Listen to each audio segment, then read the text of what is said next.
The autumn wind howled across the barren landscape of West Texas, carrying with it clouds of dust that stung the eyes and choked the throat.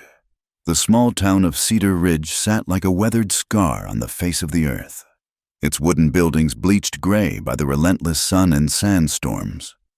It was 1873, and the frontier was as unforgiving as the hearts of those who scraped out their existence in this desolate place. Along the dusty main street, a figure stumbled forward, barely recognizable as human beneath layers of dirt and torn fabric. The young woman's dress, once perhaps blue or green, now hung in tatters, revealing bruised skin beneath. Her feet, wrapped in what remained of leather boots, left bloody prints in the dust. She swayed with each step, her lips cracked and bleeding, eyes glazed with exhaustion and fever. The townspeople of Cedar Ridge watched from doorways and windows, their faces hard as the packed earth beneath their feet. Mrs. Hartley, the banker's wife, clutched her shawl tighter and whispered to her companion, "Look at her, Sarah, another fallen dove, no doubt cast out from some saloon or worse. Shameful." Sarah Morrison agreed, her nose wrinkling in disgust. "These women bring nothing but sin to decent folk." The girl heard their words, each one striking her like a physical blow. She tried to straighten her shoulders, to summon what little dignity remained to her, but her body betrayed her. Her knees buckled, and she caught herself against a hitching post, splinters digging into her palms. "Get away from my store," bellowed Thomas Garrett, the general store owner, brandishing a broom. "We don't need your kind here, bringing disease and immorality to our town." She opened her mouth to speak, to beg for just a sip of water, but no sound emerged from her parched throat. The world tilted dangerously, and she pushed away from the post, stumbling toward the edge of town where the buildings gave way to endless stretches of sagebrush and cacti. Behind her, she could hear the murmur of voices, the satisfaction in their tones as they watched her leave. Not one hand extended in kindness, not one voice raised in her defense. She was less than human to them, a cautionary tale for their daughters, a source of righteous indignation for their Sunday sermons. The trail leading out of Cedar Ridge was little more than a suggestion in the hard-packed earth, worn by wagon wheels and horses' hooves.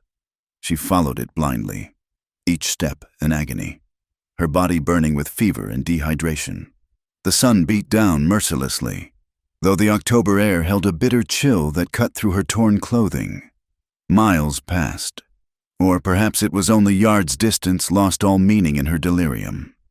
The landscape blurred into a nightmare of thorns and stones, each catching at her skirts, tearing what little remained. Her foot caught on a root, and this time when she fell, she could not rise again. She lay there in the dust, feeling the earth pulling at her, welcoming her into its eternal embrace. The vultures would come soon, she thought distantly. At least someone would find use for her remains. A bitter laugh tried to escape her lips but emerged as little more than a wheeze. The sound of hooves reached her ears, steady and rhythmic. She tried to curl into herself, to become invisible, fearing more cruelty from whoever approached, but she had no strength left, not even for fear. "Whoa there, Duke!" A deep voice rumbled, and the hoofbeats ceased. Through her fading vision, she saw boots, worn leather, spurs dulled by use rather than neglect. The boots moved closer, and she waited for the kick, the harsh words, the final degradation. Instead, she felt herself being turned gently, large hands surprisingly careful as they moved her. A face swam into view, weathered and sun-browned, with lines carved deep by wind and worry. Gray eyes, the color of storm clouds, looked down at her with something she had forgotten existed. Concern. "Lord Almighty," Jake Sullivan muttered, his calloused fingers checking for a pulse at her neck. The rancher had seen plenty of harsh sights in his 40 years, but something about this slip of a girl, abandoned and dying in the desert, struck him to his core. She was young, probably not more than 20 summers, though hardship had etched premature lines around her eyes and mouth. Despite the dirt and damage, he could see she had once been pretty, with delicate features and hair that might have been golden before the dust claimed it. "Easy now," he said, though she showed no sign of consciousness as he lifted her. She weighed next to nothing, like a bird with hollow bones. He settled her across his saddle, mounting behind her and cradling her against his chest to keep her from falling. Duke, his faithful mount, seemed to understand the urgency and picked up his pace without urging. The ranch was still 3 miles distant, and Jake found himself praying, something he hadn't done since his mother passed 10 years prior, that the girl would last that long. The Sullivan Ranch wasn't much to look at, a modest cabin of rough-hewn logs, a barn that leaned slightly to the east, and a small corral where a dozen cattle lowed mournfully. But it was his, built with his own hands, and it had weathered 12 years of storms, droughts, and loneliness. He carried her inside, kicking the door open with his boot. The main room served as kitchen, dining area, and parlor all in one, dominated by a large stone fireplace. He laid her on the worn rug before the cold hearth, her body trembling violently despite the day's warmth.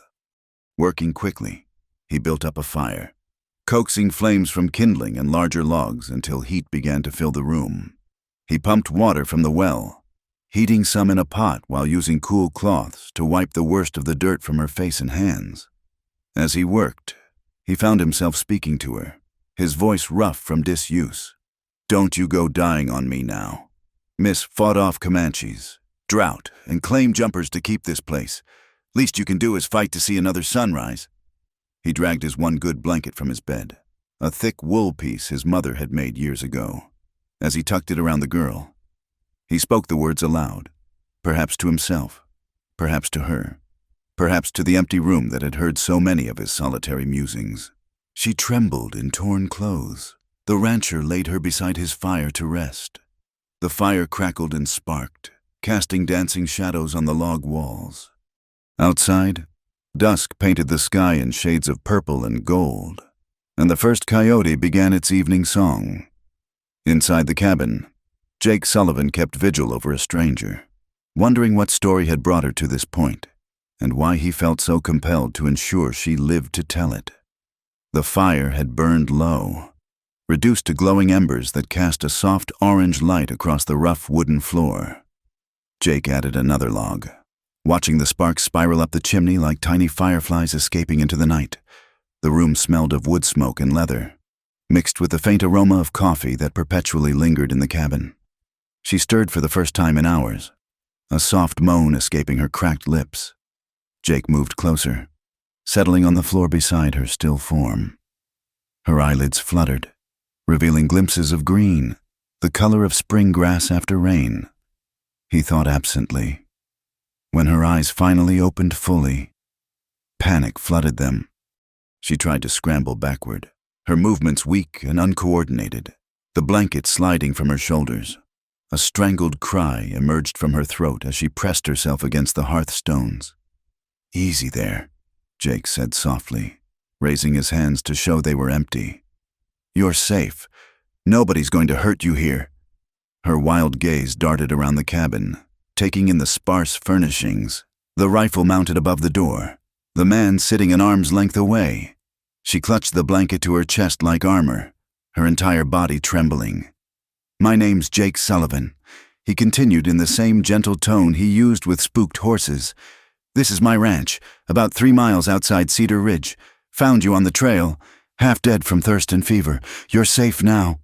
She opened her mouth, trying to speak, but only a harsh rasp emerged. Jake reached for the water bucket, moving slowly so as not to startle her. He filled a tin cup and held it out. "Small sips," he cautioned. "Too much too fast will make you sick." Her hands shook so badly she could barely hold the cup. After a moment's hesitation, Jake moved closer, steadying it for her. She flinched at his proximity but was too desperate for water to pull away. The first sip made her cough, but she persisted, tears streaming down her cheeks as the liquid soothed her ravaged throat. "What's your name?" Jake asked when she'd finished half the cup. She looked at him for a long moment, shame and fear warring in her expression. "Margaret," she whispered finally. "Margaret O'Brien." "Well, Miss O'Brien, you need food in you. Been making some stew, nothing fancy, just beans and dried beef, but it'll stick to your ribs."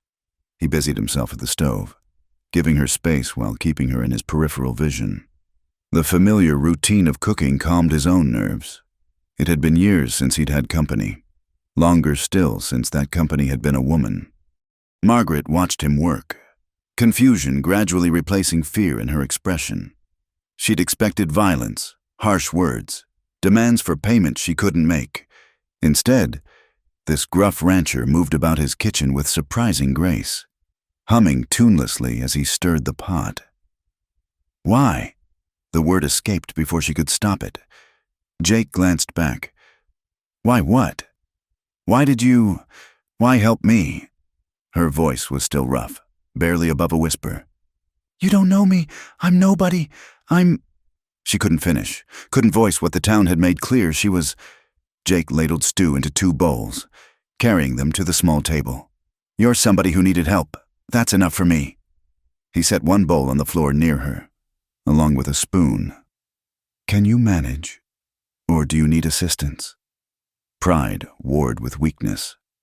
She tried to sit up straighter, reaching for the bowl with trembling hands.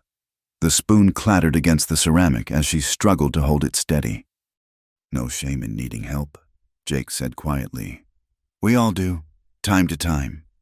Margaret's face crumpled. The spoon slipped from her fingers as sobs shook her thin frame. Months of hardship, rejection, and cruelty finally overwhelmed her defenses. She cried for the home she'd lost, the family that had cast her out, the dignity stripped away piece by piece until she'd believed herself truly worthless. Jake sat still, understanding that sometimes grief needed space to breathe. He'd done his own share of crying in this cabin, for his parents, for the life he'd planned that never came to pass, for the loneliness that pressed against the windows on winter nights. When her sobs quieted to hiccups, he wordlessly refilled her water cup and moved the stew closer. This time, when she picked up the spoon, her hands were steadier. The first spoonful made her close her eyes in something close to reverence. "Been a while since you ate proper," Jake observed. She nodded, concentrating on each bite as if it might be snatched away. The warmth spread through her body, chasing away the bone-deep chill she'd carried for weeks. 3 days, she admitted quietly. "Last thing was some bread a traveling preacher gave me. Before that..." She shrugged, unable or unwilling to continue. They ate in companionable silence, the fire crackling and the wind sighing around the cabin walls. Jake found himself studying her in sidelong glances, beneath the dirt and exhaustion.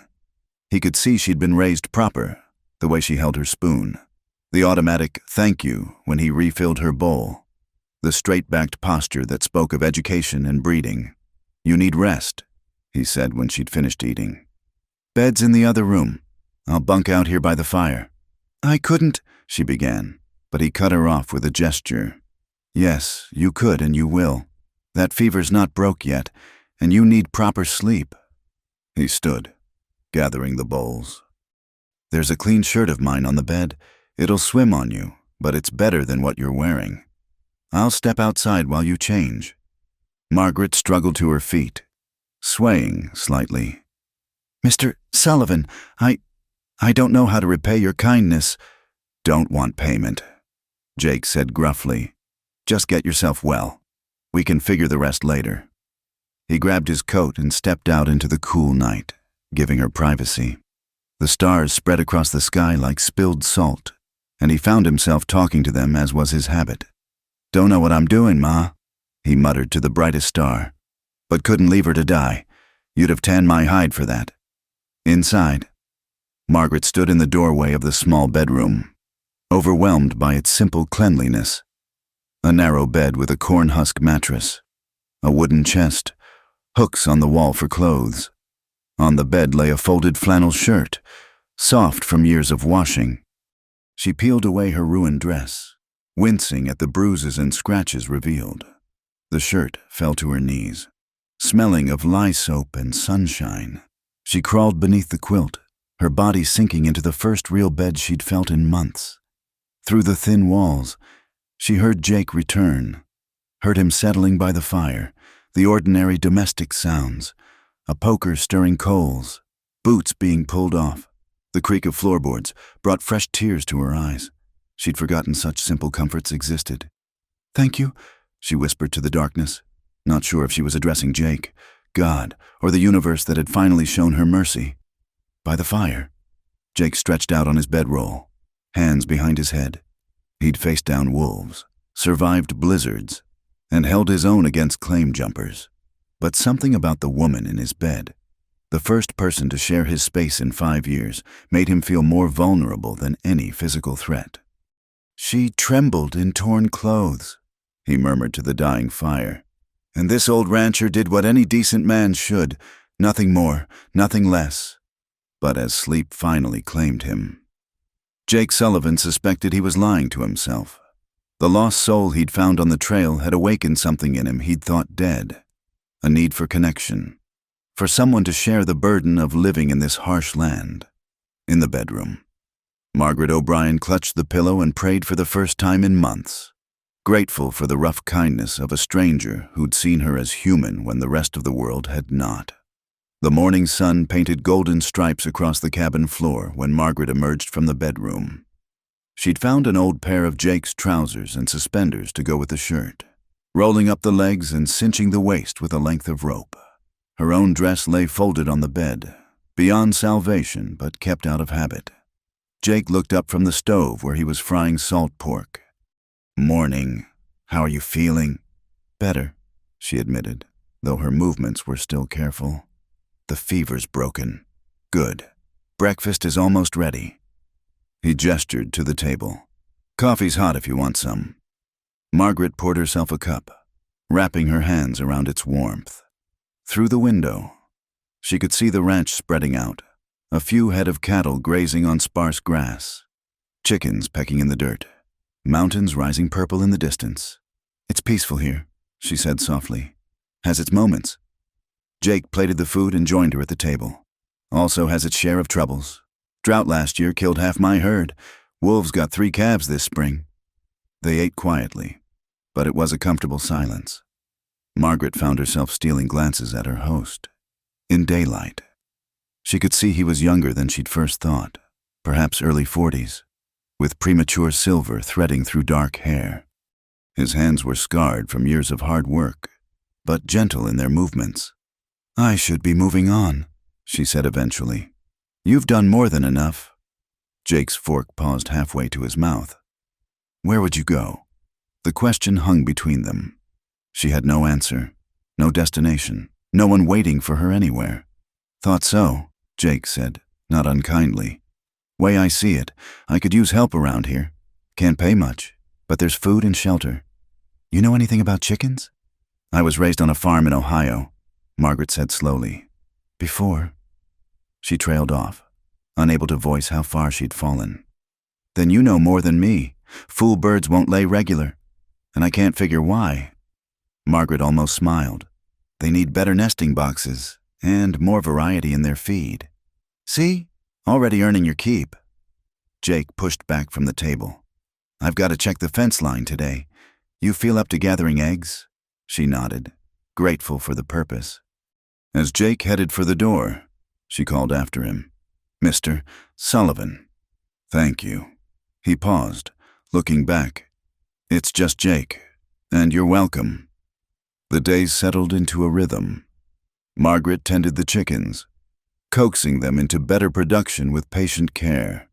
She mended clothes, cooked meals that were vast improvements over Jake's bachelor fare, and slowly brought order to the neglected cabin. Her strength returned gradually, color coming back to her cheeks. Jake, for his part, found himself looking forward to coming home each evening. The cabin no longer felt empty with Margaret there, humming as she worked, filling the space with small touches, wildflowers in a jar, curtains fashioned from old flour sacks, the smell of fresh bread. But the peace couldn't last.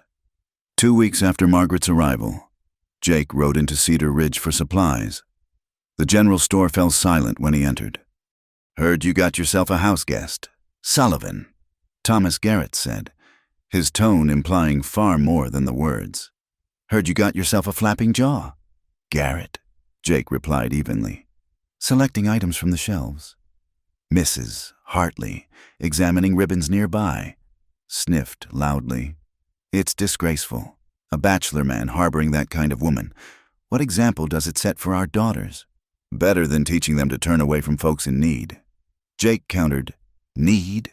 Garrett scoffed. She got what such women deserve, cast out for their sins. And now you're living in sin with her, bold as brass. Jake's hand stilled on the sack of flour. When he turned, his gray eyes were storm dark. Careful, Garrett, your mouth is writing checks your body can't cash. Is that a threat, Sullivan? It's a fact. Jake placed money on the counter. Exact change. Miss O'Brien works for me, room, board, and wages for honest work. Anyone suggesting otherwise better have proof or a quick draw. He loaded his supplies and left, but he could feel the town's judgment following him like a shadow. The ride home was heavy with foreboding.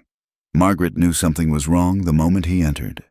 She'd learned to read his moods in their short time together, the way his shoulders tensed when worried, how he went quiet when thinking hard. They know I'm here, she said. It wasn't a question. Jake hung his hat on the peg. They know. She turned back to the stove, stirring the pot with unnecessary vigor. I'll leave tomorrow. Head south, maybe, or you'll do no such thing. The firmness in his voice made her look up.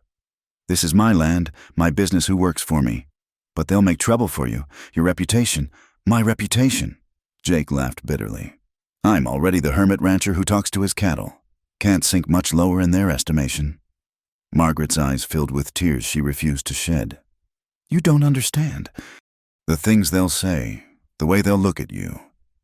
I've ruined people's lives just by existing near them. Jake crossed the room in 2 strides, grasping her shoulders gently. Listen to me, Margaret O'Brien. You haven't ruined anything. Those people in town, they need someone to look down on so they can feel righteous. Today it's you, tomorrow it'll be someone else. But why fight them for me? Her voice was barely a whisper. I'm nobody special.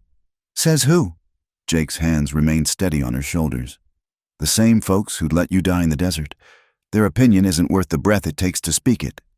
She searched his face, looking for the catch, the moment when he'd demand payment for his kindness. Instead, she found only steady resolve and something else, a loneliness that matched her own. I've been alone out here 5 years, Jake said quietly. Got used to it, thought I preferred it, but these past weeks... He released her shoulders, stepping back. You're a good worker, Margaret, smart, capable, not afraid of hard labor. Don't let narrow-minded fools drive you off. That night they sat by the fire as had become their custom. Jake whittled a piece of wood while Margaret darned socks. The domestic scene at odds with the turmoil in both their hearts. Tell me about your family, Jake said suddenly. If you want, he added quickly. Margaret's hand stilled. Not much to tell. My father was a schoolteacher. My mother kept house. 2 brothers, both older. We weren't rich, but we were respectable. Her voice turned bitter on the last word. What happened? She was quiet so long Jake thought she wouldn't answer. Then, staring into the fire, she spoke in a monotone. I fell in love with someone I shouldn't have. Someone who promised marriage but already had a wife back east. When the truth came out, when my condition became known, my family gave me a choice. Leave quietly or be publicly cast out. Your condition? I lost the baby 2 months later, she said flatly. God's punishment, the preacher said.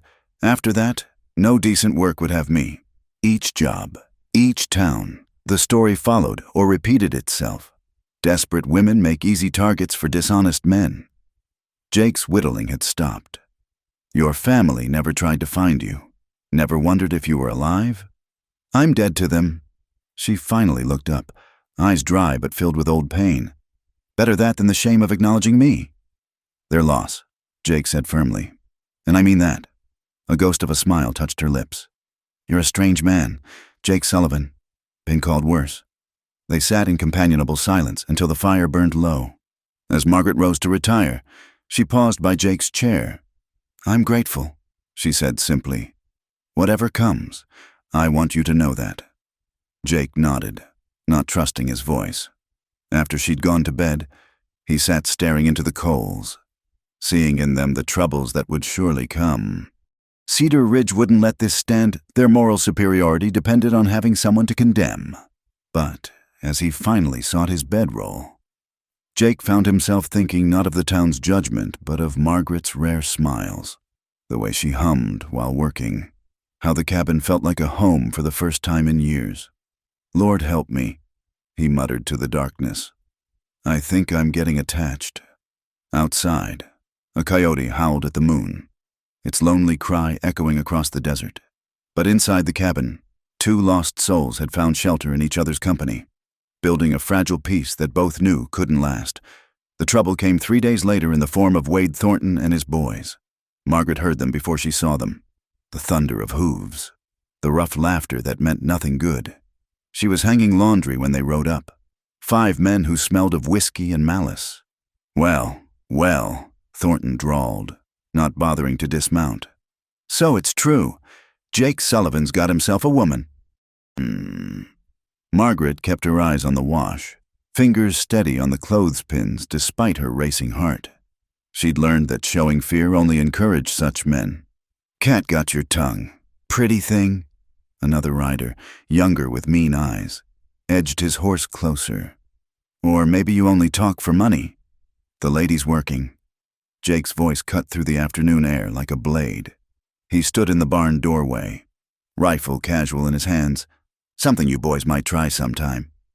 Thornton's face darkened. "Watch your mouth, Sullivan. We got a legitimate interest in this land. Last I checked, my deed was clear. Deeds can change." Thornton's smile was all teeth. "Especially when a man's reputation gets so tarnished the bank might reconsider his loan." Jake stepped fully into the sunlight, and Margaret saw his knuckles white on the rifle stock. "My account's in good standing. Thornton has been for years." "That was before you started housing fallen women." The younger rider spat tobacco juice near Margaret's feet. "Changes things, doesn't it?" "Only thing needs changing is your position," Jake said evenly. "Off my land, now." Thornton leaned forward in his saddle. "This land should have been mine, Sullivan. Would have been if you hadn't come sniffing around 5 years back, but maybe things are looking up. Man who consorts with whores might find all sorts of misfortunes coming his way." The rifle swung up smoothly, aimed at Thornton's chest. "Color that again, please." For a moment, violence hung in the air like dust before a storm. Then Thornton laughed, pulling his horse around. "No need for unpleasantness. We're just concerned citizens, checking on our neighbor." His eyes found Margaret again. "You be careful out here. Accidents happen on isolated ranches." They rode off in a cloud of dust and whoops, leaving silence in their wake. Margaret's hands shook as she tried to resume hanging clothes. Jake crossed to her in quick strides. "You hurt?" She shook her head, not trusting her voice. "Margaret." His hand touched her elbow gently. "Look at me." She turned, and he saw tears cutting tracks through the dust on her cheeks. "They'll come back," she whispered. "Men like that always do, and it's my fault." "Stop." Jake's voice was firm but kind. "Wade Thornton's been trying to steal this ranch since the day I bought it. You're just his latest excuse. But no buts." He released her arm, running a hand through his hair. "Come on, let's get inside." In the cabin, Jake poured 2 shots of whiskey from a bottle he kept for medicinal purposes. Margaret took hers with trembling fingers, coughing as the liquor burned down her throat. "Who are they?" she asked when she could speak. "Thornton owns the Double Bar Tea, biggest spread in the county. Thinks that makes him king of creation." Jake knocked back his own drink. "His daddy owned most of this valley before the war. Lost half of it to carpetbaggers and debt. Thornton's been trying to get it back piece by piece ever since. And he wants your ranch. Prime water access, good grazing. Yeah, he wants it." Jake stared into his empty glass. "Usually contents himself with cutting fences, spooking cattle. This is bolder than usual." Margaret stood abruptly, pacing to the window. I can't be the reason you lose everything. I'll leave tonight." She was cut off by a sharp crack of pain as she tried to turn. Jake caught her as she stumbled, his face creasing with concern. "What's wrong?" "Nothing. Old injury acting up," but her face was white, hand pressed to her ribs. Jake guided her to a chair. "Let me see." "It's fine. Margaret." His tone brooked no argument. Reluctantly, she lifted the edge of the shirt. Bruises in various stages of healing painted her ribs yellow and purple. Jake's jaw tightened, but his touch remained gentle as he probed the area. "Don't think anything's broken, but you've taken some hits." He straightened. "How recent?" "Last town, 2 weeks before you found me." She pulled the shirt down, unable to meet his eyes.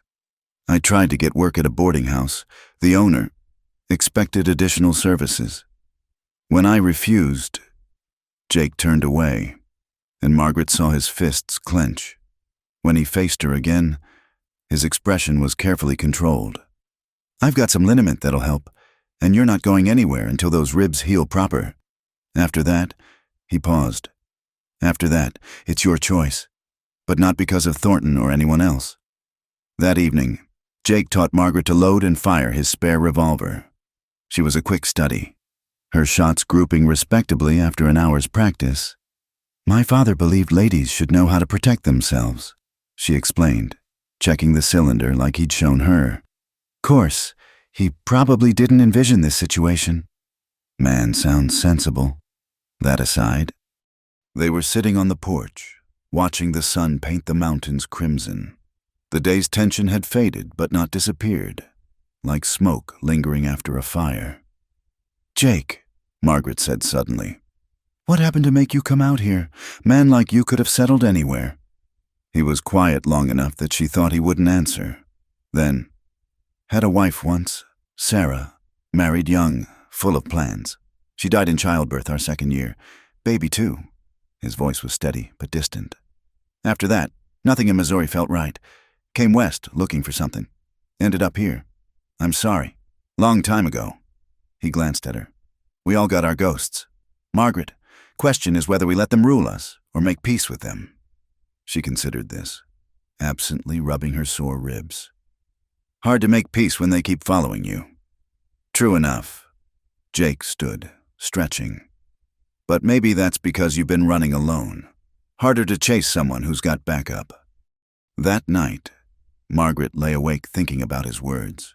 Through the thin wall, she could hear Jake moving about, the familiar sounds of his evening routine. He was a good man, maybe the last truly good man she'd meet, which made staying even more dangerous for both of them. But when she rose the next morning to find him already up, coffee ready, greeting her with that quiet smile that transformed his weathered face, she knew she wouldn't leave. Not yet. Maybe it was selfish, but she'd been empty so long that this glimpse of belonging was worth whatever price might come. "Morning," Jake said, handing her a cup. "Thought we'd work on your shooting some more today, and I want to show you where I keep the extra ammunition." "Expecting trouble." "Always better to expect it and be disappointed." He paused, then added quietly, "But yes, Thornton's not one to make idle threats." Margaret nodded, squaring her shoulders. "Then we'd best be ready." Jake studied her, this slip of a woman who'd arrived broken and was slowly becoming steel, and felt something shift in his chest. She met his eyes steadily. "You stood up for me. Least I can do is stand with you." He turned away to hide his expression, but not before Margaret caught a glimpse of something that made her heart skip. Whatever came next, she realized, they'd face it together. Outside, storm clouds gathered on the horizon, promising rain or worse. But inside the cabin, two wounded souls were building something stronger than either had dared hope for, a partnership forged in adversity and tempered by growing trust. The real test was yet to come. The summons came on a Tuesday morning, delivered by Sheriff Ben Cooper with an apologetic expression. Margaret was feeding the chickens when the lawman rode up, and her heart sank at the official-looking paper in his hand. "Miss O'Brien." Cooper touched his hat brim. "Jake around?" In the barn, she managed, though her throat had gone dry. Jake emerged, wiping his hands on a rag, his face carefully neutral. Ben, Jake. The sheriff shifted uncomfortably in his saddle. I'm sorry about this, but there's been a formal complaint filed. The town council's calling a meeting about the situation here. Jake took the paper, scanning it quickly. His jaw tightened. A morality hearing? You're joking. Wish I was. Cooper glanced at Margaret, real sympathy in his eyes. Thursday afternoon, town hall. Both of you need to be there. And if we don't come, then they'll make their decision without you. The sheriff gathered his reins. For what it's worth. Jake, I think this is horseshit. But enough people are stirred up about it that the council has to act. After he left, Margaret sank onto the porch steps, head in her hands. I knew this would happen. Jake sat beside her. The summons crumpled in his fist. We don't have to go. Could pack up, head further west. No. She looked up, eyes bright with unshed tears. You've worked too hard for this place. I won't be the reason you lose it. Margaret, we'll go, she said firmly. I've been judged by worse than Cedar Ridge. At least this time I won't be alone. Thursday dawned gray and oppressive, clouds hanging low over the desert. Margaret wore her best dress, one she'd sewn from fabric Jake had bought, simple blue cotton that brought out her eyes. Jake put on his church clothes, moth-eaten but clean. You look respectable, Margaret said, trying for lightness. You look beautiful, Jake replied without thinking, then colored slightly. I mean, presentable, proper. Despite everything, Margaret smiled. Thank you. The ride to town felt both endless and too short. As they entered Cedar Ridge, curtains twitched and faces appeared in windows. By the time they reached the town hall, it seemed half the population had gathered. Inside, the council sat behind a long table like judges at a trial. Mayor William Donovan, a thin man with pretensions of importance, gavelled for order. We're here to address concerns about moral turpitude and its effect on our community. He intoned, specifically, the irregular living arrangement at the Sullivan Ranch. Thomas Garrett stood immediately. Nothing irregular about it. It's sinful. Plain and simple. An unmarried man and woman living in sin, flaunting it before our children. They work on my ranch, Jake said, his voice carrying clearly. Miss O'Brien is my employee. Nothing more. Employee, Mrs. Hartley's laugh was ugly. What kind of work does she do that requires living under your roof? Same work any ranch hand does. Tending stock, maintaining the property, cooking meals, and warming your bed. No doubt. Someone called from the back. Jake started to rise, but Margaret's hand on his arm stopped him. She stood instead, facing the hostile crowd with a composure that surprised everyone, including herself. You want to hear about sin? Her voice was steady, though Jake could see her hands trembling. I'll tell you about sin.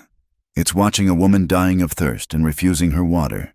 It's seeing someone in need and crossing to the other side of the street. It's using God's name to justify cruelty. The room had gone silent, all eyes on her. Yes, I've made mistakes. Yes, I've fallen from grace. But Mr. Sullivan showed me Christian charity when everyone else showed judgment. He saved my life, gave me honest work, treated me with respect I'd forgotten existed. Her voice grew stronger. If that's sin in your eyes, then your righteousness is worth less than dust. How dare you lecture us? Garrett spluttered. A woman of your sort. What sort is that, Mr. Garrett? Margaret stepped forward. A woman who was betrayed, abandoned, cast out by family and society? Or simply a woman who refused to die quietly in the desert to spare you the discomfort of seeing her? You admit your shame, then? Mayor Donovan said coldly. I admit I'm human. Margaret lifted her chin. I admit I've suffered for my mistakes more than any of you can imagine. But I don't admit that Mr. Sullivan has done anything wrong by helping me. Pretty words. Mrs. Hartley stood, her face pinched with disapproval. But we know what you are, and we won't have our town's reputation tarnished by harboring your kind. Our town's reputation? Jake laughed bitterly. What reputation? For turning away the desperate? For judging without mercy? He stood, placing himself beside Margaret. You want to know what I see when I look at this woman? I see courage. I see someone who's been knocked down a dozen times and keeps getting up. I see a harder worker than half the men in this room. Sit down. Sullivan, Thornton called out. We all know why you really keep her around. Jake's fists clenched, but again Margaret stopped him. This time, her touch lingered, drawing strength from the contact. Mr. Thornton, she said coolly, your interest in this matter wouldn't have anything to do with wanting Mr.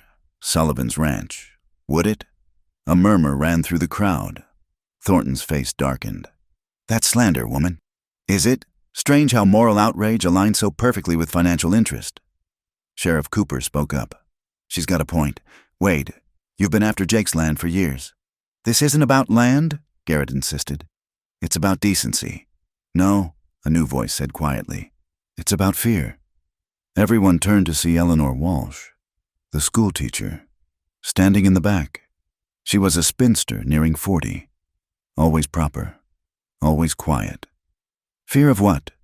Miss Walsh, the mayor asked.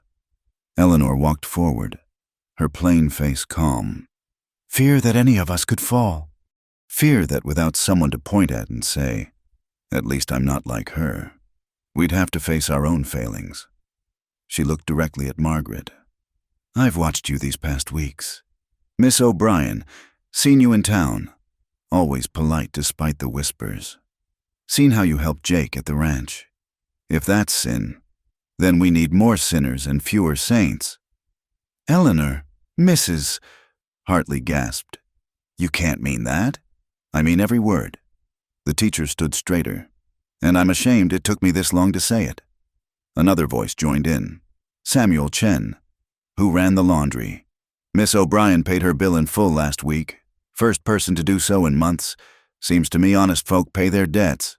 She helped me catch my horse when it spooked yesterday, added young Timothy Morris. Didn't have to, but she did. The tide was turning. Jake realized with surprise.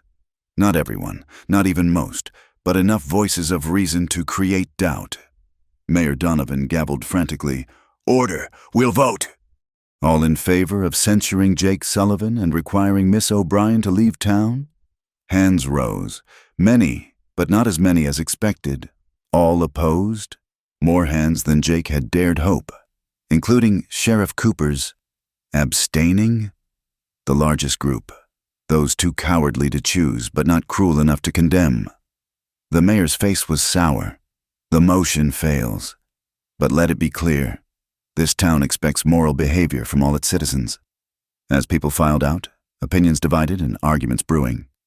Eleanor Walsh approached Margaret. That was brave. What you said. Margaret's composure finally cracked. I was terrified. Courage isn't the absence of fear. Eleanor smiled. It's acting despite it. You're welcome at my home any time. Miss O'Brien. As they rode home, the storm that had threatened all day finally broke. Rain lashed the desert, turning dust to mud, washing the world clean. Jake and Margaret rode close together, water streaming from their hat brims. We won, Margaret said wonderingly. We survived. Jake corrected. Thornton won't give up, and plenty of folks still wish you gone. But some don't. She turned to him, rain and tears mingling on her face. Some see me as human. Jake reached over, taking her hand. You are human. Margaret, flawed and strong and brave as hell. Don't let anyone tell you different. They rode the rest of the way in silence, hands linked, rain washing away the dust of the day. The cabin appeared through the storm like a beacon, smoke rising from the chimney where Jake had banked the fire that morning. Inside, they stood dripping in the doorway, suddenly aware of their clasped hands. Jake released her first, stepping back. You did good today, he said roughly. Real good. We both did. Margaret pulled off her soaked bonnet. Jake, thank you for standing by me, for everything.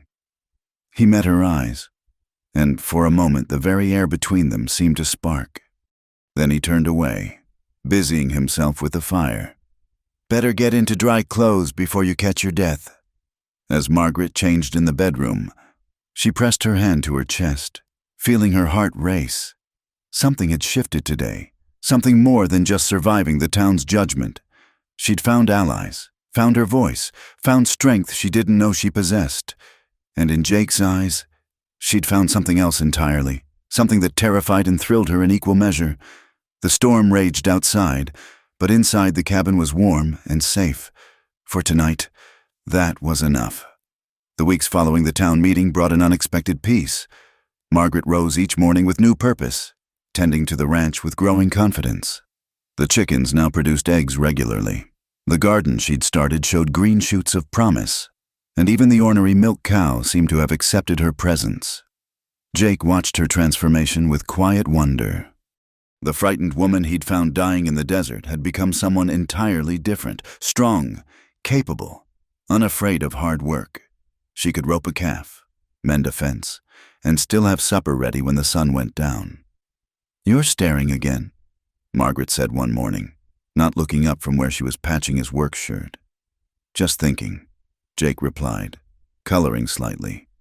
Dangerous habit for a rancher. But she was smiling, that soft expression that made something in his chest tighten. They'd fallen into an easy rhythm, but beneath it ran a current of unspoken feeling. The accidental brushes of hands, the lingering glances, the way conversation would suddenly stop when their eyes met, all spoke of something building between them. It was on a clear October morning that everything changed again. Margaret was hanging wash when she heard the rumble of many hooves. Her blood went cold as she recognized Thornton at the head of a dozen riders. But this time, Jake wasn't alone. Sheriff Cooper was already there, along with Samuel Chen and 3 other townsmen. "Thornton," the sheriff said evenly. "Mighty big group for a social call." "Legal business, Sheriff." Thornton produced a paper with a flourish. "Deed to this ranch, signed over proper." Jake stepped forward, rifle in hand. "That's impossible." "Is it?" Thornton's smile was triumphant. "Seems Miss O'Brien here signed it over to me last night. Payment for old debts, you might say." Margaret dropped the wet shirt she was holding. "I never—" "Got your signature right here," Thornton interrupted, waving the document. "Witnessed and everything." Jake snatched the paper. Studying it, his face went white, then red. "This is forgery. Prove it." Thornton challenged. "Got 2 witnesses say they saw her sign it at the saloon last night." "I wasn't at any saloon," Margaret protested. "Sure about that? Bert, Johnny, come on out." 2 of Thornton's men stepped forward, both known drunks and liars. "Saw her clear as day," Bert said with a gap-toothed grin. "Crying about needing money. Willing to sign anything?" Sheriff Cooper examined the document. "This looks official. Jake, I'll need to investigate, but it's a lie." Margaret's voice cracked with desperation. "I was here all night. Jake can tell you—" "Jake can't testify to your whereabouts," Thornton cut in smoothly. Man would say anything to protect his woman. The situation was spiraling. Jake saw it in Cooper's reluctant face, in the uncertainty of their few allies, in a world where a woman's word meant little against men's, even lying men. Margaret didn't stand a chance. "There is one way to settle this," Eleanor Walsh said suddenly. She'd arrived with the sheriff. Quiet until now. "Mr. Thornton, you say Miss O'Brien was at the saloon last night?" "That's right." "Then surely others saw her. The bartender, perhaps? Other patrons?"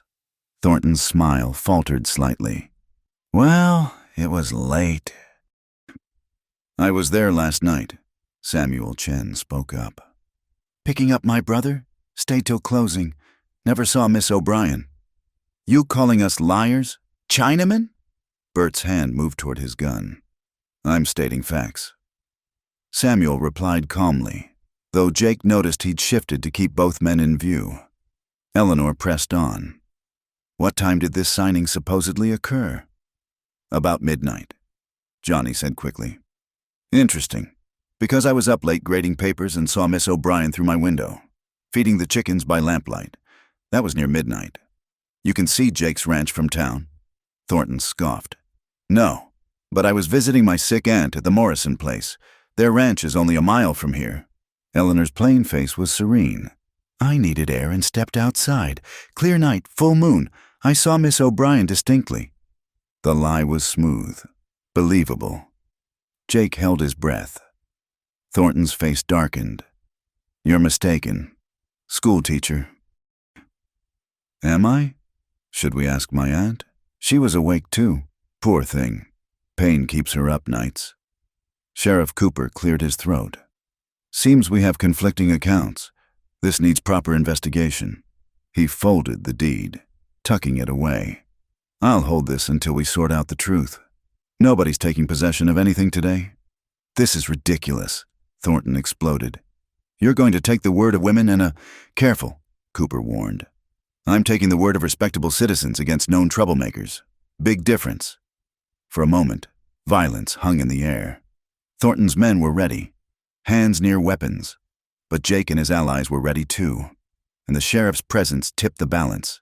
"This isn't over," Thornton snarled. "Not by a long shot." They rode off in a cloud of dust and threats. As soon as they were gone, Eleanor swayed slightly. "I need to sit down," she murmured. "I've never lied to a sheriff before." Margaret caught her arm, tears streaming down her face. "Why? Why did you do that?" "Because it was right," Eleanor said simply. "And because I've been a coward too long." That evening, their small group gathered in Jake's cabin. The mood was somber despite the temporary victory. "They'll be back," Cooper said bluntly. "And next time they'll be smarter about it." "What can we do?" Jake asked. "Get ahead of them," Samuel suggested. "Miss O'Brien, do you have any proof of who you are? Family letters, documents, anything?" Margaret shook her head. "I left with nothing. And my family." She trailed off. "We need to establish your character officially," Eleanor said thoughtfully.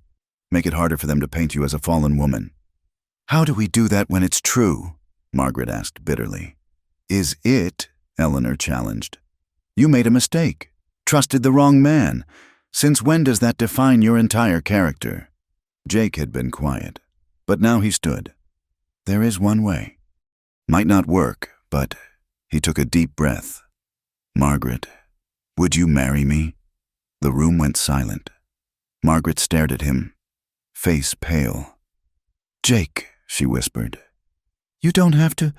"I'm not doing anything out of pity," he said firmly. "Been thinking about it anyway. This just moves up the timeline." "Thinking about it?" Jake crossed to her, taking her hands. "You think I haven't noticed how this place has come alive since you arrived? How I look forward to seeing you each morning? How empty it feels when you're not around? Jake Sullivan." Margaret's voice was shaky. "Are you proposing to me in front of a sheriff and half the town?" "Seems like..." He managed a crooked smile. "Will you have me?" Margaret searched his face, seeing the truth there, not duty or pity, but genuine feeling. "You could have any respectable woman." "Don't want respectable. Want you." He squeezed her hands. "If you'll have a hermit rancher with more cattle than conversation." Through her tears, Margaret laughed. Yes, I'll marry you." The room erupted in congratulations. Cooper grinned. "Well, that's one way to solve the problem. Man can't steal what's protected by marriage law."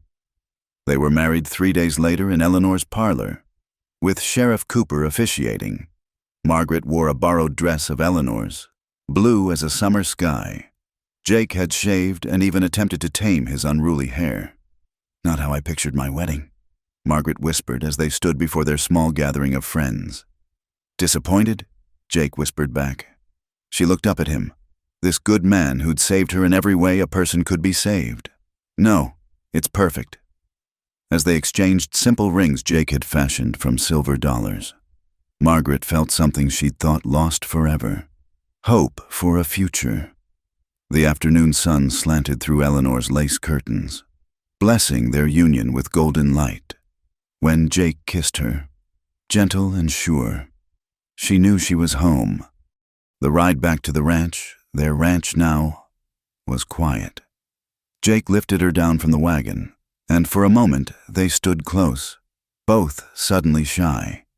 "Thank you," Margaret said softly. "For everything. For seeing me as worth saving." "You saved yourself," Jake corrected. "I just gave you a place to do it." He touched her face gently. "And you saved me too. This place was just a house before you came. Now it's a home." As the sun set behind the mountains, painting the sky in shades of rose and gold, Mr. and Mrs. Sullivan entered their cabin together. Whatever challenges lay ahead, and there would be many, they would face them as one. That night, as autumn winds sang around the walls and the fire crackled in the hearth, two souls who had been broken by life found wholeness in each other, and in the harsh land of West Texas, where survival was never certain, love bloomed as unexpected and resilient as a desert rose. The first weeks of marriage brought a sweetness Margaret had never dared imagine. She woke each morning to find Jake already up, coffee brewing, his quiet presence filling the cabin with warmth. They worked side by side through the autumn days, building a life together with small gestures and growing trust. "You're humming again," Jake observed one evening as Margaret kneaded bread dough. "Am I?" She smiled, flour dusting her cheeks. "I hadn't noticed. You do it when you're happy." He came up behind her, arms circling her waist. "I like it." She leaned back against him, still marveling at the simple comfort of being held. "I'm happy. Jake, happier than I thought possible." Their peace was hard-won, but fragile. Thornton hadn't given up, though his tactics had grown subtler. Fences were cut in the night, water holes fouled, cattle driven off their range. Each harassment was carefully planned to avoid proof, wearing them down bit by bit. "Lost another calf," Jake reported one gray November morning. "Wolves, supposedly, but the tracks look wrong." Margaret set down her mending. "How many does that make?" "6 this month." He slumped at the table, exhaustion written in every line. "At this rate, we won't make it through winter." "We will," Margaret said firmly, covering his hand with hers. "We've come too far to give up now." But privately, she worried. Their savings were dwindling, repairs constant, and winter approaching fast. She'd started taking in washing from town. Pride be damned, they needed every cent. It was Eleanor who brought warning of Thornton's next move. "He's been talking to the bank," she said, accepting a cup of tea in Margaret's newly curtained kitchen. "Trying to convince them your loan should be called in early?" Jake's face darkened. "On what grounds?" "Financial instability. Claims you can't maintain the ranch properly." Eleanor's expression was sympathetic. "I'm afraid some of the damage he's been causing is working in his favor. The bastard creates the problem, then uses it against us." Jake muttered, "Language." Margaret chided gently, though her own thoughts were far from ladylike. Eleanor leaned forward. "There's more. He's bringing in a lawyer from Austin. Plans to challenge your marriage's validity." "What?" Margaret's cup rattled against its saucer. "How can he do that?" "Claims it was performed under duress, that you were coerced." Eleanor's face was grim. "He's gathering affidavits from those 2 liars of his, saying Jake threatened you into marriage." Margaret stood abruptly, pacing to the window.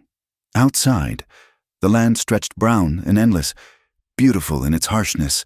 This place had become her sanctuary, her second chance. The thought of losing it, of losing Jake, made her stomach clench. "We need our own lawyer," Jake said quietly. "With what money?" Margaret turned back, frustration bleeding through. "We can barely afford feed for the horses. I have some savings." Eleanor offered. "No." Jake's pride flared. "We won't take charity." "It's not charity," Eleanor said firmly. "It's an investment in justice. Besides," she added with a small smile, "Margaret's been teaching me to shoot. Consider it payment for lessons." "Despite everything," Margaret laughed. The image of proper Eleanor Walsh learning to handle a pistol was incongruous but heartening. They pooled resources, hired a lawyer from the county seat, and prepared for battle. But Thornton had one more card to play. The letter arrived on a Tuesday. carried by a special messenger. Margaret recognized the handwriting immediately, and her hands shook as she opened it. "What is it?" Jake asked, alarmed by her sudden pallor. Wordlessly, she handed him the letter. He read aloud. "Margaret, your mother is ill, perhaps dying. Despite everything, she asks for you. If you have any feeling left for the family you abandoned, you'll come home immediately. Your brother, James." Jake looked up to find Margaret standing rigid, tears streaming down her face. "It's a trick," she whispered. "It has to be." "Maybe not." Jake pulled her close. "When did you last hear from them?" 2 years ago. A letter calling me dead to them." She pulled back, wiping her eyes. "Why now, after all this time?" "Only one way to find out. I can't leave, not with everything happening." "You can and you should." Jake cupped her face gently. "If she is dying and you don't go, you'll regret it forever. Come with me." He wanted to say yes, but they both knew the ranch couldn't be left unguarded. Sam Chen and his brothers will help watch the place. You take the stage, settle things with your family. And if it's a trap, if Thornton somehow, then we'll deal with it. He kissed her forehead. "You're stronger than you know. Margaret Sullivan, time to show your family that." 3 days later, Margaret boarded the eastbound stage, wearing her best dress and carrying a small valise. Jake saw her off, pressing a derringer into her hand at the last moment. "Just in case," he murmured. "I'll be back in 2 weeks," she promised. 3 at most. "I'll be waiting." As the stage rolled away, neither saw Wade Thornton watching from the saloon, satisfaction written across his face. The journey to Ohio took 5 days. Margaret spent them remembering the girl she'd been, the family she'd lost, the shame that had driven her west. But she also carried new strength. Jake's faith in her, Eleanor's friendship, her own hard-won self-respect. The O'Brien farm looked smaller than memory suggested. Paint peeling, fences sagging, an air of defeat hanging over everything. Margaret's brother James met her at the door, older and harder than she remembered. "So you came," he said without warmth. "How is she?" "Dying. Doctor says maybe a week." He stepped aside reluctantly. "She's upstairs." The sick room smelled of lavender and impending death. Margaret's mother lay propped on pillows, wasted to near skeleton, but her eyes, when they opened, were sharp as ever. "Margaret," the name emerged as a sigh. "You look different." "I am different." Margaret sat carefully on the bedside chair. "I'm married now." "Happy? Married?" Her mother's laugh was bitter. "What man would have you after?" "A good man, the best man." Margaret kept her voice level. "One who sees me for who I am, not what others said I was." They sat in silence, years of hurt between them. Finally, her mother spoke again. "I was wrong." Margaret stiffened. "What?" "Not about sending you away. That was necessary for the family's reputation. But—" She paused, gathering strength. "I was wrong about him. Your young man. He already had a wife. Yes, but also 2 others he'd deceived. You weren't the first or last."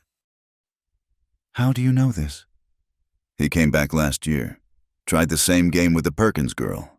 This time, the sheriff investigated." Her mother's eyes closed briefly. "You were telling the truth. About believing him, about the promises. I should have believed you." Margaret felt no triumph, only hollow sadness. "It doesn't matter now." "Doesn't it?" Her mother's hand, paper dry, found hers. "I'm dying. Margaret, I need you to forgive me." "I forgave you long ago," Margaret said quietly. "I had to move on, but forgiveness doesn't erase the pain." "No." A tear tracked down the sunken cheek. "Tell me about him, your husband." So Margaret talked, describing Jake and the ranch, their struggles and small victories. As she spoke, she saw envy in her mother's eyes. Envy for the love and partnership Margaret had found. "You're happy," her mother murmured. "Despite everything, you found happiness." "Because of everything," Margaret corrected. "The path led me to Jake. Her mother died 3 days later, Margaret holding her hand. The funeral was small, the family standing in town much reduced. James inherited the failing farm, their father having died the year before. "You could stay," James offered awkwardly after the burial. "Your husband could come here." "No." Margaret looked around the place that had once been home. "My life is in Texas now." She left the next morning, but not alone. In her valise were her mother's wedding ring and a letter admitting the family's error in casting her out, signed by her mother and witnessed by the local pastor. It wasn't much, but it was vindication she'd never expected. The journey home seemed endless. At every stage stop, Margaret feared receiving word that something had happened to Jake or the ranch. But finally, she saw the familiar landscape of West Texas, harsh and beautiful and home. Jake was waiting at the stage depot, thinner than she'd left him, a healing cut on his cheek, but whole and there in hers. She flew into his arms, not caring who saw. "Trouble?" she asked, touching the cut gently. "Some. Tell you later." He held her tight. "How was it?" "Healing," she said after a moment. "And finished. That life is over. And this one." She pulled back to look at him, her husband, her salvation, her future. "This one is just beginning." As they rode home together, Margaret felt a settling in her soul. The past no longer had power over her. She'd faced her ghosts, received unexpected vindication, and chosen her future with clear eyes. "Jake," she said as their cabin came into view, "I love you.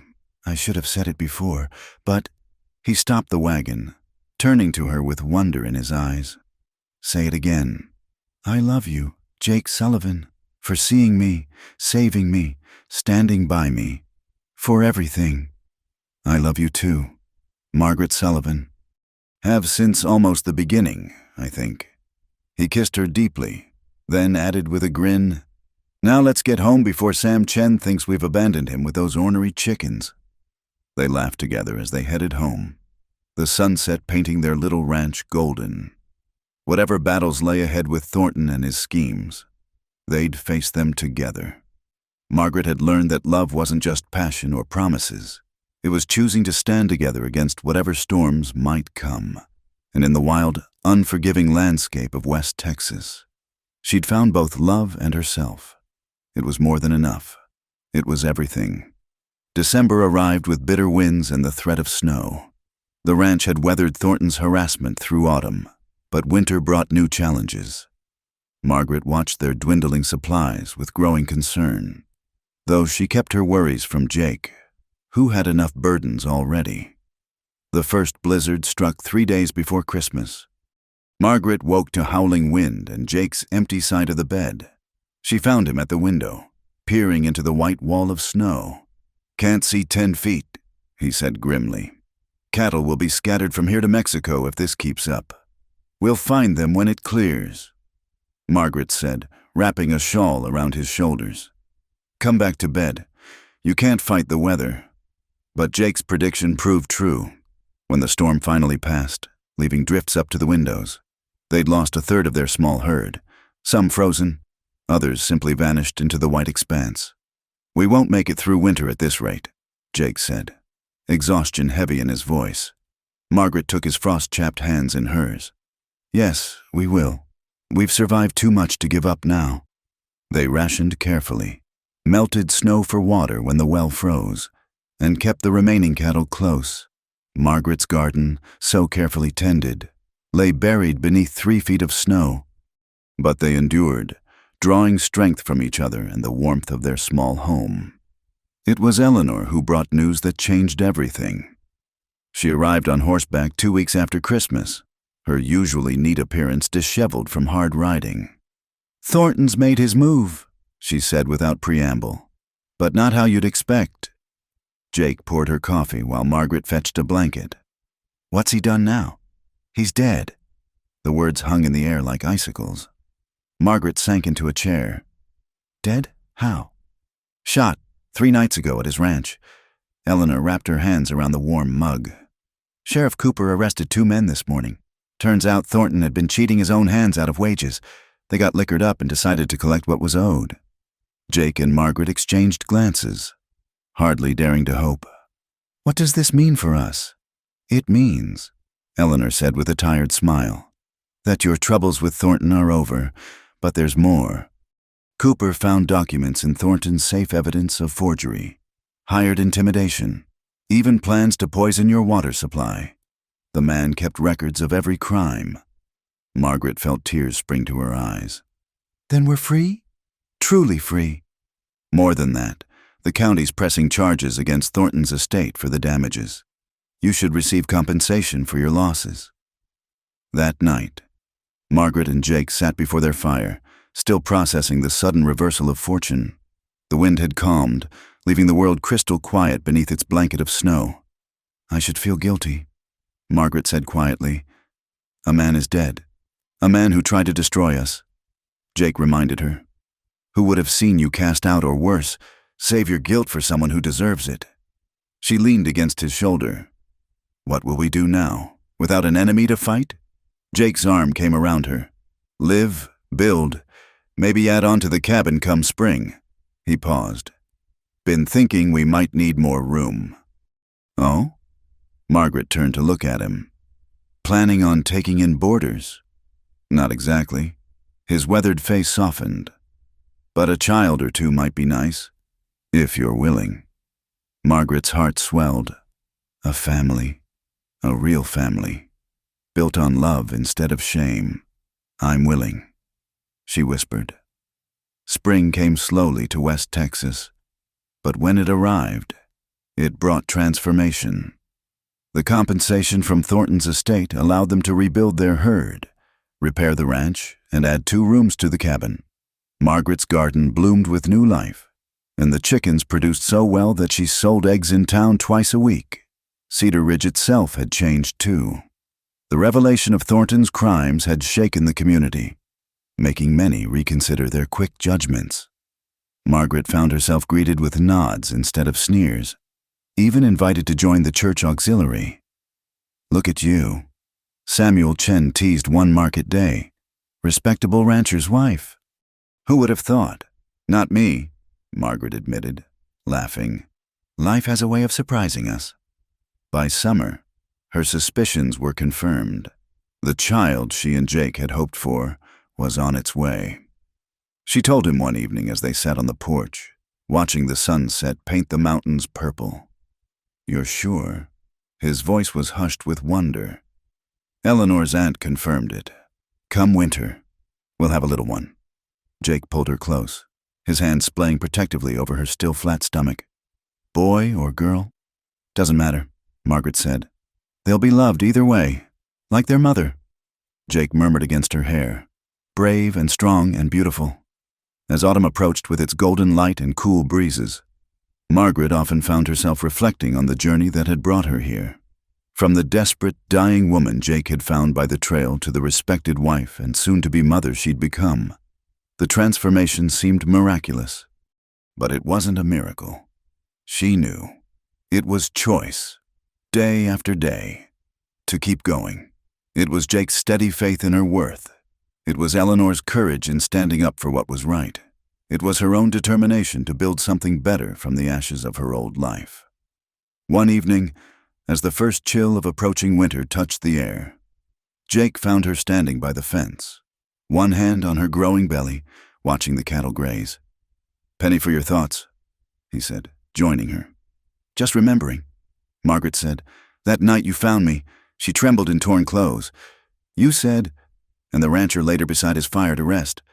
Jake finished. "Best decision I ever made, even with all the trouble that followed?" "Especially then." He turned her to face him. "Margaret, you brought life back to this place. To me. Whatever we faced was worth it." She kissed him then. There in the gathering dusk with the vast Texas sky stretched above them. When they parted, she smiled. "We should go in. Eleanor and Samuel are coming for dinner, and I promised to teach her my mother's recipe for apple pie." As they walked back to the cabin hand in hand, smoke rising from the chimney into the purple sky, Margaret felt the truth of what Jake had said. She had brought life back, not just to the ranch, but to herself. The woman who had trembled in torn clothes had found her strength, her voice, her place in the world. Inside the warm cabin, with friends arriving and laughter filling the rooms, with new life growing within her and love surrounding her, Margaret O'Brien Sullivan was finally, truly home. The winter that followed was the coldest in memory, but inside the Sullivan Ranch, warmth prevailed. When their daughter arrived during a February blizzard, small but fierce, with her mother's green eyes and her father's determined chin, they named her Hope. It was, Margaret thought as she held her baby while snow swirled outside, the perfect name. For Hope was what had carried her through the darkness, what Jake had offered when the world showed only cruelty, what they'd built together despite every obstacle. "She's beautiful," Jake whispered, his rough finger gently touching the baby's soft cheek. "She's ours," Margaret whispered back, "our future." Outside, the storm raged on, but inside their home, the fire burned bright. They had survived the worst that man and nature could offer. Now, with their daughter in their arms and spring waiting just beyond winter's grip, they could finally live the life they'd fought so hard to build. The woman who had trembled in torn clothes had found her happy ending, not in fairy tale perfection, but in the real, hard-won joy of a life rebuilt from nothing but courage, love, and the kindness of a stranger who became everything.